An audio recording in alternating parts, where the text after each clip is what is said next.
یەکێتی نووسەرانی جینۆسایدی کوردستان بە گرنگی دەزانێت. یەکەم، حکوومەتی هەرێمی کوردستان و حکوومەتی عێراق کار بکەن بۆ دابینکردنی ژیانێکی شایستە بۆ کەسوکاری قوربانیان و بەکردار ڕێزدە قوربانیان بگیرێت. دووەم، بە دروستکردنی مۆنۆمێنتی شایستە و مەزارگەی شایستە بۆ گۆڕی بە کۆمەڵ و بە تاکی قوربانیان. سێیەم، تاوانی جینۆساید بخرێتە ناو پڕۆگرامی پەروەردە و فێرکردن. چوارەم، هانی زانکۆ و ناوەندە ئەکادیمیەکان دەدەین بۆ تۆژینەوە لە بواری جینۆساید. پێنجەم، پەرلەمانی کوردستان کار بۆ دەرچواندنی یاسایەکی تایبەت بە قەدەغەکردنی هەموو جۆرە بانگەشەیەک بۆ بیری شۆڤێنی و ڕەگەزپەرستی لە عێراق و هەرێمی کوردستان بکات.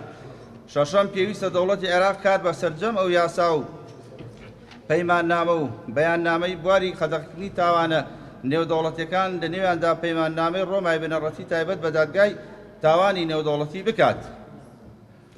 حوتەم، گەشەپێدانی بیری مرۆڤدۆستی و هۆشیاری لەبارەی تاوانی جینۆساید و لێکەوتەکانی و ڕەتکردنەوەی بیری شۆڤێنی و ڕەگەزپەرستی و دوورکەوتنەوە لە ناپاکی نیشتیمانی ببێتە بنەمایەکی ڕاستەقینە بۆ کارکردنی دەسەڵاتە گشتیەکان لە عێراق و هەرێمی کوردستان.